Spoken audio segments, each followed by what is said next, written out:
Hey guys, इस video में हम वर्ल्ड डिफाइंग 10 गॉड के आगे वाली स्टोरी को देखने वाले हैं, जिसमें बहुत ही मजा आने वाला है। मजा आएगा भी क्यों नहीं, आखिर चेंचांग एक साथ 300 असेसिन्स को जो किल करने वाला है और साथ ही उसे एक ऐसा ट्रेजर मिलने वाला है जिसे देखकर सुमिया उसे रिवॉर्ड देती है। और वो रिवॉर्ड ऐसा होता है कि हर कोई चाहेगा कि उसे वैसा रिवॉर्ड मिले। अब वो रिवॉर्ड क्या है और कैसे चेंचांग एक साथ 300 असेसिन्स को मारता है, यही सब हम इस वीडियो में देखने वाले हैं। वेल, तो स्टार्ट करते हैं। चेंचांग की ये बात सुन के वहाँ पर जो भी लोग थे वो सारे सरप्राइज फील करते हैं। सरप्राइज तो फील करते ही है वो, बट मनी मन में खुश हो रहे होते हैं क्योंकि आज उन्हें एल्केमी कंपटीशन देखने को मिलने वाला था। साथ ही डैन किंग की एल्केमिकल स्किल्स भी। चेंचांग की बात सुन के मैंगो हंसने लगता। इनिशियली याओ फैमिली ने उसे यहाँ पर चेंचांग को बॉदर करने भेजा था, बट उसने ये एक्सपेक्ट नहीं किया था उसे चेंचांग से कम्पीट करने का मौका मिलेगा, तो वो भी इस मौके को कैसे छोड़ता, जो कि ऑब्वियस सी बात भी है। अगर आप एल्केमी डूंगा पहले से देखते आ रहे होंगे तो ये आपको पता ही होगा एल्केमिस्ट एक दूसरे से कम्पीट करने में कितने इंटरेस्टेड होते हैं। मैंगो चेंचांग से कहता, ठीक है मैं तुम्हारा चैलेंज एक्सेप्ट करता हूँ, अगर मैं आ रहा तो मैं तुम्हें अपना प्रोफाउंड फर्नेस दूंगा। जैसे ही मैंगबो के मुंह से ये वर्ड्स निकलते, आसपास के लोग शॉक हो जाते। उनको लगा नहीं था मैंगबो इस टैक्स में इतना प्रीशियस फर्नेस दाव पर लगाएगा। मैंगबो अपना फर्नेस बाहर निकालते हुए कहता, ये एक प्रोफाउंड यंग फर्नेस है जो कि पिल से रिफाइन करने की स्पीड को और ज्यादा इंक्रीज करता, साथ ही डांस के सक्सेसफुल रिफाइन होने में काफी इंपॉर्टेंट रोल प्ले करता। और फिर इन दोनों के बीच में ये डिसाइड होता ये दोनों ऑरा की उड़ान रिफाइन करेंगे। ऑरा की उड़ान एक ऐसी डान होती है जो कि मॉर्टल मार्शल इल्म के 6th लेवल के कल्टिवेटर्स के लिए बहुत ही इंपॉर्टेंट होती है, क्योंकि इस डान को कंज्यूम करने के बाद 6th लेवल के कल्टिवेटर्स 7th लेवल यानी ट्रू ऑरा रिल्म में इजीली ब्रेक थ्रू कर पाते हैं। और फिर ये दोनों अपना कंपटीशन स्टार्ट करते हैं। लगभग कुछ टाइम बाद मैंगबो की सारी होप्स खराब हो जाती है, जिससे उसकी सारी होप्स शैटर हो जाती है। उसे लगा तो वो हार गया। जैसे वो अपनी डिफीट एक्सेप्ट करने वाला होता, इतने में चेंचांग उससे बोलता, सीनियर मैंग मुझे पता आप यहाँ पर जल्दी जल्दी में आए और तुरंत ही आपको कम्पीट करना पड़ा। कंपटीशन एंड होने में भी अभी टाइम है, अभी भी आप फिर से रिफाइन कर सकते हो। इसी के साथ चेंचांग अपने अंकल चैन लुजोंग से बोलता, अंकल इन ऑरा की उड़ान को रिफाइन करने के लिए जो हब्स चाहिए होती है वो दे दो। ये सुन के मैंगबो सरप्राइज फील करता। उसने मनी मन में डिफीट एक्सेप्ट कर ली होती है, बट चेंचांग ऐसे बिहेवियर को देखकर वो शॉक हो जाता। वो ये तो समझ गया था यहाँ पर आने से पहले याओ फैमिली ने जो भी चेंचांग के बारे में बताया था वो सब झूठ है। इसके अपोजिट जो उसे देखने को मिल रहा था उसे देखकर वो काफी हैप्पी था। इनफैक्ट उसके मन में चेंचांग के लिए रिस्पेक्ट इतनी बढ़ जाती है, वो मनी मन में सोचता अगर मैं जीत भी गया तो भी मैं मेटल स्पिरिट फ्रूट नहीं लूंगा। और फिर हर्ब्स को रिफाइन करने लगता। लगभग कुछ टाइम बाद इन दोनों की रिफाइनमेंट प्रोसेस खत्म हो जाती है। मैंगबो जैसे अपना फर्नेस ओपन करता तो उस फर्नेस से 3 ऑरा की उड़ान बाहर आती है जो कि काफी अच्छे से रिफाइन करी हुई थी। ये देखकर वहाँ पर जो भी लोग थे वो सारे अच्छा फील करते। वो यहाँ कर खुश थे, आखिर उन्हें डान किंग की रिफाइनिंग स्किल्स देखने को मिली। अब बारी थी चेंचांग की फर्नेस ओपन करने की। जैसे ही चेंचांग अपना फर्नेस ओपन करता, उसके फर्नेस से 4 ऑरा की उड़ान बाहर आती है जो कि काफी अच्छी तरह से रिफाइन करी हुई थी। चेंचांग ने जो ऑरा की उड़ान रिफाइन करी थी उसका जो अरोमा रहता, जब वो उसकी फ्रेग्रेंस को सेंस करते तो वो ये फील कर पा रहे थे चेंचांग ने जो पिल रिफाइन करी वो कितनी परफेक्ट है। और फिर इसी के साथ चेंचांग ये कंपटीशन जीत जाता, बट फिर भी उसके फेस पर कोई एरोगेंस नहीं थी। वो मैंगबो से बोलता, सीनियर मैंग आप ऑरा की उड़ान यूजुअली रिफाइन नहीं करते होंगे, इसीलिए आप सही से रिफाइन नहीं कर पाए। मैं श्योर हूँ अगर आप कोई दूसरी डान रिफाइन करते तो फिर आपका जितना तय था। कैसा होगा अगर ये मैच टाई हो। चेंचांग की बात सुन के मैंगबो भी समझ आता, वो उसके सीनियोरिटी की रिस्पेक्ट कर रहा, साथ ही वो सबके सामने उसका फेस रख रहा, जो देखकर वो और ज्यादा हैप्पी फील करता। उसके मन में चेंचांग को लेकर जो भी डाउट्स थे वो सारे दूर हो जाते। साथ ही वो मनी मन सोच रहा होता, ये तो यहाँ चीना की जस्ट अपोजिट है, ना कोई प्राउड ना कोई arrogancy, just simple. In response में मैंगबो चेंचांग से कहता, कंपटीशन होता, मैं अपनी डिफीट एक्सेप्ट करता हूँ और इसी के साथ वो फर्नेस उसे दे देता। चेंचांग भी फर्नेस को एक्सेप्ट कर लेता, बट वो मैंगबो से कहता, सीनियर मैंग कैसा रहेगा, आप हमारे किंगडम हॉल ज्वाइन कर लो, ये फर्नेस आपका ही रहेगा, साथ ही ये मेटल स्पिरिट फ्रूट भी। ये सुन के मैंगबो और ज्यादा शॉक हो जाता। उसने एक्सपेक्ट नहीं किया था चेंचांग ऐसा इन्विटेशन देगा। इन रिस्पॉन्स में मैंगबो कहता, ठीक है मैं तुम्हारा डान किंग हॉल ज्वाइन करने के लिए तैयार हूँ, बट ये फर्नेस तुम्हें ही रखना होगा। अगर तुम इस फर्नेस से डांस रिफाइन करोगे तो फिर तुम्हारे सक्सेस होने के डबल चांसेस है। चेंचांग भी ज्यादा बात को आगे नहीं बढ़ाता और वो उस फर्नेस को अच्छे से एक्सेप्ट कर लेता। जिसके बाद चैन लुजो एंड मैंगबो 2 और एल्केमिस्ट को हायर करते और इसी के साथ उनके डान हॉल में टोटल 5 एल्केमिस्ट हो गए थे। ये सब देखकर चेंचांग रिलीफ फील करता, अब वो अपनी स्ट्रेंथ को बढ़ाने में ज्यादा फोकस कर पाएगा। इसी के साथ फिर ये अपने अपने कामों में लग जाते। फिर जब रात का टाइम आता तो फिर चेंचांग डेंस फॉरेस्ट में जाता, जहाँ पर वो हमेशा जाता था, जिससे वो अपनी स्ट्रेंथ को बढ़ा पाए। उस डेंस फॉरेस्ट में आने के बाद चेंचांग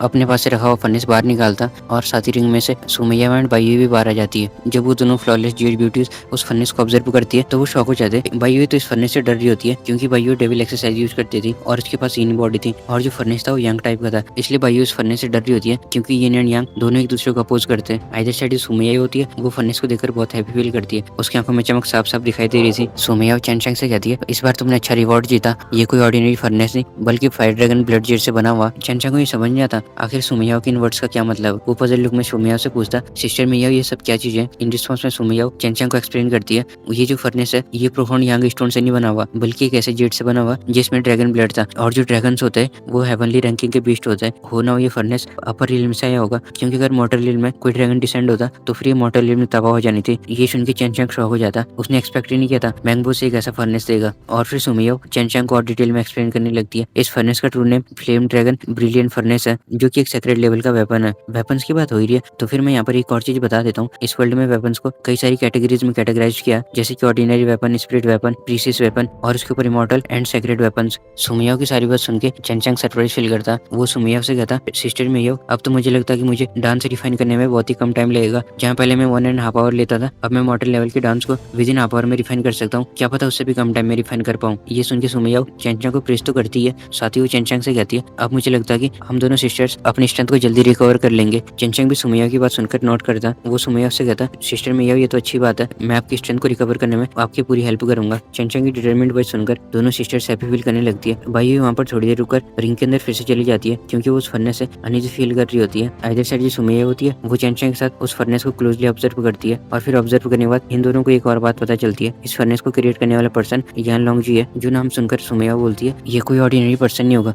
और फिर सुमिया भी चेंचंग से कुछ और डिस्कस करने के बाद वो भी रिंग के अंदर चली जाती है। बट रिंग के अंदर जाने से पहले सुमिया चेंचंग से कहती है, तुम अब इससे डांस रिफाइन कर सकते हो, और साथ ही और डांस भी रिफाइन करना, जिससे तुम जल्दी ब्रेक थ्रू कर पाओ। और साथ ही रिंग के अंदर जाते जाते सुमिया चेंचंग के गाल पर किस करती है और खुद अंदर चली जाती है। चेंचंग सुमिया के ऐसे रिएक्ट करने से सरप्राइज फील करता। उसने एक्सपेक्ट नहीं किया था ऐसी पीसलेस ब्यूटी उसके गालों पर किस करेगी। वो इस मोमेंट को अच्छे से फील करता। जिसके बाद जब वो अपनी ड्रीम स्टेट से बाहर आता तो वो सोचने लगता, मैंने कभी सपने में भी ऐसा नहीं सोचा था। ये होना भी जाहिर सी बात थी। चेंचंग के लिए दोनों सुमिया और बायू एक गॉडेस लाइक फिगर होती है। और फिर थोड़ी देर तक सोचने के बाद चेंचंग डांस को रिफाइन करना स्टार्ट करता। फिर दिन ऐसे ही बीतते जाते। दिन को तो चेंचंग एज यूजुअल स्टोर के मैटर को संभालता, साथ ही चेंचंग मैंगबो को मेटल स्पिरिट फ्रूट देता, क्योंकि चेंचंग मैंगबो के अंदर ही अंदर बुरा फील कर रहा होता। अगर मैंगबो को उस फर्नेस की सच्चाई पता होती तो शायद वो कभी उस फर्नेस को चेंचंग को नहीं देता। इसलिए चेंचंग गिल्टी फील करते हुए मैंगबो को मेटल स्पिरिट फ्रूट दे देता। यहाँ पर आपके मन में एक और क्वेश्चन भी आ सकता, आखिर मैंगबो को इस फर्नेस की सच्चाई कैसे पता नहीं चली। तो बात ऐसी होती कि अगर कोई इस फर्नेस को अपना बनाना चाहता तो फिर उसे अपने ब्लड की ड्रॉप इस फर्नेस पर पावर करनी होती है, जिससे वो फर्नेस उसे अपना मास्टर रिकॉग्नाइज कर सके। बट मैंगबो ने ऐसा नहीं किया था। एज साइड चेंचंग होता, वो सुमिया के इंस्ट्रक्शन को फॉलो करते हुए अपने ब्लड का ड्रॉप उस फर्नेस पर पावर करता, जिससे वो फर्नेस चेंचंग को अपना मास्टर रिकॉग्नाइज करता। और फिर डांस को रिफाइन करने के बाद चेंचंग फिर से नाइट टाइम में उसी डेंस फॉरेस्ट में जाता, जहाँ पर वारा क्यू डांस को सॉल्व करते हुए कल्टीवेशन स्टेट में चले जाता। कुछ ही टाइम बाद चेंचंग नेक्स्ट लेवल मतलब मॉर्टल मार्शल इल्म के लेवल 7 ट्रू मार्शल इल्म में ब्रेक थ्रू कर लेता। अपने इस ब्रेक थ्रू करने के बाद चेंचंग अपनी बॉडी में काफी सारे चेंजेस फील करता,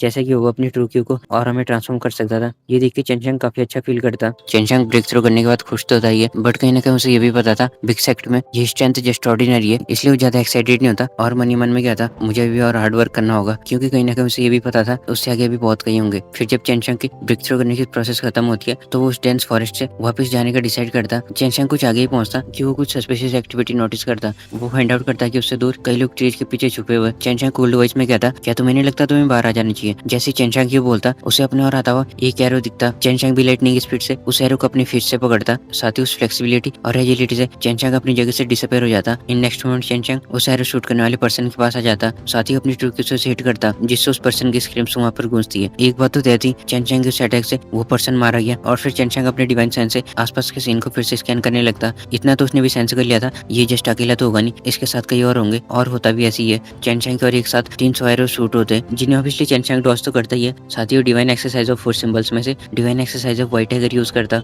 जो कि स्लॉटर टाइप की एक्सरसाइज होती है। इसमें क्या होता है कि कल्टिवेटर के पास स्लॉटर क्यों आ जाती है। आपके मन में ये क्वेश्चन भी आ रहा होगा, आखिर चेंचंग ने व्हाइट टाइगर वाली डिवाइन एक्सरसाइज कब प्रैक्टिस करी। वेल, चेंचंग ने व्हाइट टाइगर वाली डिवाइन एक्सरसाइज उन 20 दिनों में प्रैक्टिस करी जब वो नाइट टाइम में कल्टिवेट कर रहा होता, बट अभी उसने पूरी तरह से मास्टर नहीं करी थी। उसने व्हाइट टाइगर डिवाइन एक्सरसाइज की अभी तक एक basic skill non edge slaughtering heart master करी थी। और फिर चेंचंग अपने स्लॉटर क्यू से जो भी असेसंस वहां पर आए थे उन्हें एक एक करके किल करते जाता। चेंचंग कुछ असेसंस को तो मार पाता और कुछ को नहीं मार पाता, क्योंकि जो असेसंस आए थे उनमें से जो लीडर था वो सभी को वार्न करता, ये मॉर्टल मार्शल रिल्म के 7th लेवल पर है, इसलिए अलग अलग भागो। अपने लीडर की बात सुन के सारे असेसंस अलग अलग भागने लगते, बट वो ये भूल गए थे सामने वाला मॉर्टल मार्शल रिल्म के 7th लेवल पर है और हम बियरली 4th 5th लेवल पर है। चेंचंग पहले तो उस लीडर को पकड़ता, जिससे चेंचंग इन्फॉर्मेशन ले सके आखिर उसे मारने के लिए इन्हें किसने भेजा। चेंचंग उस लीडर को पकड़कर भाइयों ने जैसे ट्रिक सिखाई थी कि कैसे किसी के माइंड से इन्फॉर्मेशन निकाली जाए, सेम चेंचंग वैसे अप्लाई करता और वो उससे पूछने लगता, तुम कौन हो और मुझे मारने के लिए तुम्हें किसने भेजा। इन रिस्पॉन्स में पर्सन कहता, हम ब्लैक बिंड गैंग के लोग हैं, हमें यहाँ पर तुम्हें मारने के लिए मेरे फादर ने भेजा। चेंचंग के लिए नेम अनफेमिलियर था, इसलिए वो उस पर्सन को उसी टाइम किल कर देता और खुद अपनी डिवाइन सेंस से उन सभी की लोकेशन को ट्रेस करने लगता जो भी असेसंस वहां से भाग गए थे। वो उस फॉरेस्ट के पूरे एरिया में एक बैरियर फॉर्म करता, barrier in the sense kind of domain. वो वर्मिलियन डिवाइन एक्सरसाइज का यूज करके वहां पर एक बैरियर फॉर्म करता, जिससे वो सारे असेसंस एक एक करके मारे जाते। जब चेंचंग श्योर हो जाता कि सारे के सारे असेसंस मारे गए तो फिर उस गैंग के बारे में सोचने लगता, जिसके बारे में उस पर्सन ने थोड़ी देर पहले बताया था। चेंचंग खुद में ही बोल रहा था, इस नेम से मैं वाकिफ नहीं हूँ, मार्शल आर्ट टूर्नामेंट के बाद मैं इस ब्लैक विंड गैंग को भी देख लूंगा। यहाँ पर आपके मन में एक और क्वेश्चन भी आ सकता, आखिर चेंचांग को मारने के लिए कोई क्यों असैसिन से भेजेगा? तो बात ऐसी होती है, मैंगबो के चैन फैमिली वाले डान किंग हॉल को ज्वाइन करने से पूरे किंग मार्शल सिटी में अप्रोर का माहौल हो जाता, जिससे होता क्या है कि डान किंग हॉल के बाहर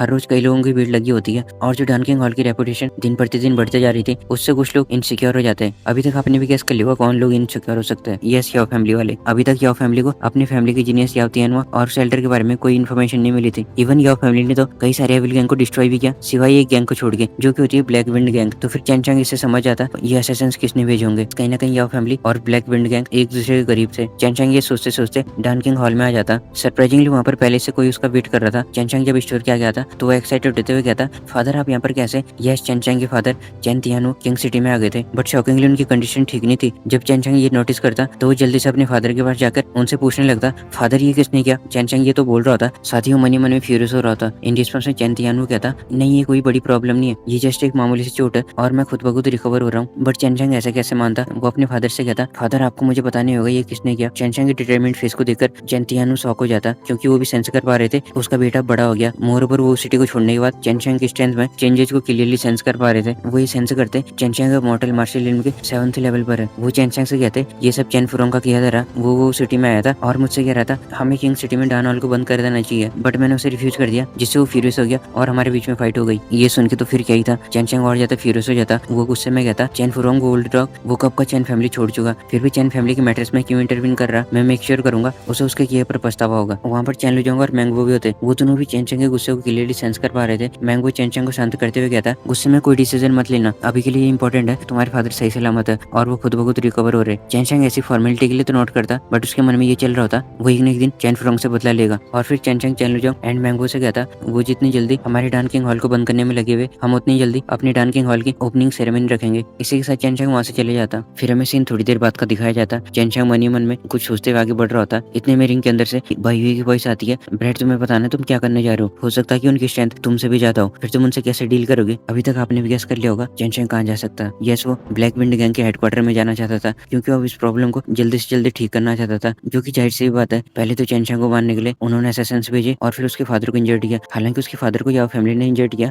बट कहीं ना कहीं ब्लैक विंड गैंग और याओ फैमिली एक दूसरे के क्लोज थे, इसलिए चैंचांग शुरुआत ब्लैक विंड गैंग से करना चाहता था। यही सोचते हुए चैंचांग आगे बढ़ रहा था और फिर बायुई कहती है, मेरे पास एक ऐसा मेथड है जिससे तुम मॉर्टल मार्शल रिल्म के 8th लेवल पर ब्रेक थ्रू कर लोगे। ऑल तो तुम अभी अभी 7th लेवल में एडवांस हुए, बट मेरे पास एक और मेथड है जिससे तुम 8th लेवल में ब्रेक थ्रू कर लोगे बिना किसी बैकलैश के। चैंचांग बायुई की बात सुन के शॉक हो जाता। वो बायुई की और कंफ्यूजिंग लुक में देखते हुए कहता, क्या आप मुझे डेविल एक्सरसाइज सिखाने वाले हो? इन रिस्पॉन्स में बायुई कहती है, हाँ मुझे लगता तुम्हें डेविल एक्सरसाइज से रूबरू करवाने का यही सही मौका। Also given your current strength तुम डेविल एक्सरसाइज सीखने के लिए क्वालिफाइड नहीं हो, बट तुम पे दोनों इमॉर्टल एंड डेविल बॉडी है और ऊपर से इमॉर्टल डेविल क्लिप के पॉइंट में तुमने अपनी फाउंडेशन को सॉलिडिफाई कर लिया था, जिससे तुम्हारी फाउंडेशन स्ट्रॉन्ग है, इसलिए तुम्हें भी डेविल एक्सरसाइज सिखाने में कोई बुराई नहीं है। इसके साथ बायुई चैंचांग को जो डेविल एक्सरसाइज की स्किल सिखाने वाली थी उसके बारे में एक्सप्लेन करते हुए कहती है, इस स्किल का नाम डेविल इनगल्फिंग स्किल है। इसमें क्या होता है कि तुम अदर कल्टिवेटर्स की क्वी को डेवर कर सकते हो और उसके को खुद के यूज के लिए यूज कर सकते हो। मैं तुम्हें ये स्किल तो सिखा रही हूँ, बट तुम्हें 3 रूल्स ध्यान रखने होंगे। एक तो ये है कि जिस कल्टिवेटर की क्वी तुम डेवर करोगे उसमें और तुम्हारे लेवल में ज्यादा डिफरेंस नहीं होना चाहिए, नहीं तो इस स्किल से एडवांटेज तो छोड़ो उल्टा तुम्हें ही नुकसान होगा। और दूसरा रूल ये है कि तुम कभी भी अच्छे कल्टिवेटर के क्वी को डेवर नहीं करोगे, क्योंकि अगर तुमने ऐसा किया तो फिर तुम पर डेविल थॉट्स हावी हो सकते हैं, जिससे वर्स्ट केस में ये हो सकता तुम खुद ही डेविल में ट्रांसफॉर्म हो जाओ। एंड जो लास्ट 3rd रूल है वो ये है कि तुम इस स्किल के बारे में कभी किसी को नहीं बताओगे, फिर चाहे वो तुम्हारे कितने ही करीब हो, क्योंकि अगर एक बार किसी को पता चल गया तुम ऐसे स्किल पोजेस करते हो तो फिर एटीएस फैक्शन के लोग तुम्हें हंट करने में कोई कसर नहीं छोड़ेंगे। बायुई की सारी बातें सुनकर चैंचांग का मुंह खुला ही रह जाता। अब उसे समझ आ गया था आखिर क्यों बायुई उसे डेविल एक्सरसाइज सिखाने में हेजिटेट कर रही थी, क्योंकि अगर एक भी गलती हो गई तो फिर कॉन्सिक्वेंसेस बहुत ही टेरिफाइंग हो सकते हैं। और फिर बायुई चैंचांग को स्किल पास करती है एंड चैंचांग उस skill non edge devil engulfing skill को प्रैक्टिस करने के बाद जब मास्टर कर लेता तो वो ब्लैक विंड के हेडक्वार्टर की ओर चल देता। लगभग 10-15 मिनट बाद वो ब्लैक विंड गैंग के हेडक्वार्टर के सामने आ जाता, जहाँ का सीन कुछ ऐसा था, वहाँ पर कई लाइटें लगी हुई थी, मानो आज कुछ स्पेशल इवेंट हो। चैंचांग ने सुना था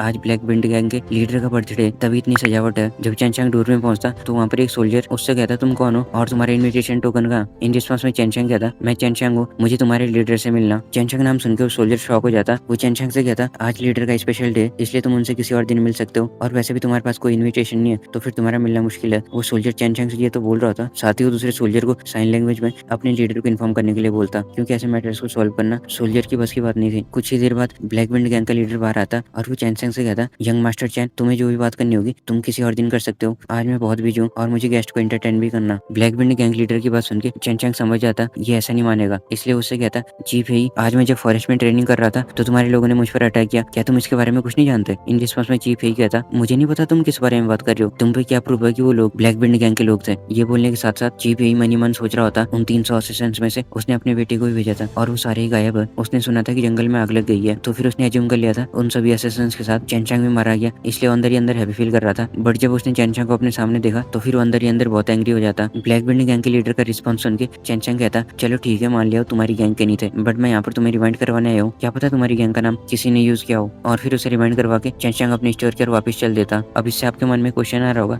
आखिर जब चैनचांग को पता याओ फैमिली और ये वाली गैंग एक साथ मिले हुए तो फिर चैनचांग इन्हें जाने क्यों दे रहा? वेल ऐसा नहीं है, चैनचांग इनसे भी डील करेगा बट कुछ टाइम बाद, अभी के लिए उसके पास कुछ और मैटर्स भी है। वापस स्टोर में आके चैनचांग अपने फादर को ढूंढने लगता। जब उसे अपने फादर कहीं नहीं दिखते तो फिर चैनचांग चैनलुजोंग और मैंगो से पूछता फादर कहाँ गए। इन रिस्पॉन्स से चैनलुजोंग कहता तुम्हारे फादर वापस लौट गए, वो सारी चैन फैमिली को यूनाइट कर रहे हैं ताकि चैन फुरोंग को चैन फैमिली से बाहर निकाला जाए। और फिर इन तीनों के बीच में कुछ ऐसी बातें होती है, जब इनकी बातें खत्म होने को आती है तो फिर चैनचांग इन दोनों से कहता लगता है वो टाइम आ गया, आप दोनों कल डानकिंग की ओपनिंग सेरेमनी रखना। ये बोलने के साथ चैनचांग वहाँ से फेयरवेल ले लेता और वो डानशांग हर्बल मैनर की ओर चल देता। बीते कुछ दिनों में चैन फैमिली के डानकिंग हॉल और डानशांग हर्बल मैनर के बीच के रिलेशन काफी हद तक अच्छे हो गए थे। डानशांग हर्बल मैनर चैन फैमिली को न सिर्फ डांस कम प्राइस में सेल करता था, साथ ही वो सीक्रेटली उनकी हेल्प भी करता था। इसलिए चैनचांग आज खुद डानशांग हर्बल मैनर पे जाके हुआयुन से मिलने का डिसाइड करता। साथ ही उसे हुआयुन से कुछ और काम भी था। जब चैनचांग डानशांग हर्बल मैनर में पहुंचता तो उसका फिर से वैसी वेलकम होता जैसे लास्ट टाइम हुआ था। उसे एक मेड सर्वेंट अटेंड करती है और वो चैनचांग को हुआयुन के रूम में ले जाती है। अंदर का सीन सेम वैसी होता, साथ ही रूम में जो फ्रेग्रेंस थी उसका तो क्या ही कहना। चैनचांग अंदर जाते एब्सेंट माइंडेड हो जाता। उसके माइंड में हुआयुन को देखकर कई वाइल्ड थॉट्स आ रहे थे बट किसी न किसी तरह से चैनचांग खुद को कंट्रोल कर पा रहा होता। अगर बात की जाए हुआयुन के अपीयरेंस की तो उसकी अपीयरेंस कुछ ऐसी थी, वो हाफ नेकेड होती है और ऊपर से व्हाइट कलर के ट्रांसपेरेंट क्लोथ्स पहने हुए थे। बट उसने जो ड्रेस पहनी हुई थी वो उसकी बॉडी के आउटलाइन को पूरा कवर कर रही होती है, लेकिन वो ड्रेस भी किस हद तक कवर करती चैनचांग हुआयुन के well rounded bottom, slim waist और लॉन्ग लॉन्ग लेग्स को साफ साफ देख पा रहा था। जिससे तो फिर क्या ही था, चैनचांग के मुंह से लार टपक पड़ती है। अब मैं भी क्या बताऊं यार, सीन चैनचांग विटनेस कर रहा और फेस मेरा रेड हो रहा। चैनचांग खुद को संभालते हुए वहाँ पर चेयर में बैठ जाता और कप में टी पावर करता। जब हुआयुन ये देखती है तो वो मनी मन में डिसअपॉइंटेड फील करती है क्योंकि आज भी चैनचांग ने खुद को अच्छे से कंट्रोल कर लिया था। हुआयुन मनी मन में सोच रही होती है जितना तुम मुझसे भागोगे मैं उतना ही तुम्हारे पीछे आऊंगी। और फिर हुआयुन चैनचांग से पूछती है यंग मास्टर चैन आपका यहाँ आना कैसा हुआ? इन रिस्पॉन्स में चैनचांग कहता मैं यहाँ पर तुम्हें ये देने आया हूँ। इसी के साथ चैनचांग अपने हाथ में उसके पास जो हेली स्प्लिट ग्रास का आधा पार्ट था उसे हुआयुन को दे देता। साथ ही वो हुआयुन से बोलता इन दिनों में डानचांग हर्बल मैनर ने हमारे डांसिंग हॉल की काफी हेल्प करी है, मैं चाहता हूँ कि डानचांग हर्बल मैनर याओ फैमिली के लिए हब्स और डांस का प्राइस और ज्यादा बढ़ाए। चैनचांग की बात का रिस्पॉन्स करते हुए हुआयुन कहती है जैसे यंग मास्टर गए मैंने तो पहले भी कहा था मैं तुम्हारी मेड सर्वेंट बनने को तैयार हूँ, बट तुम ही जिद पर अड़े हुए हो।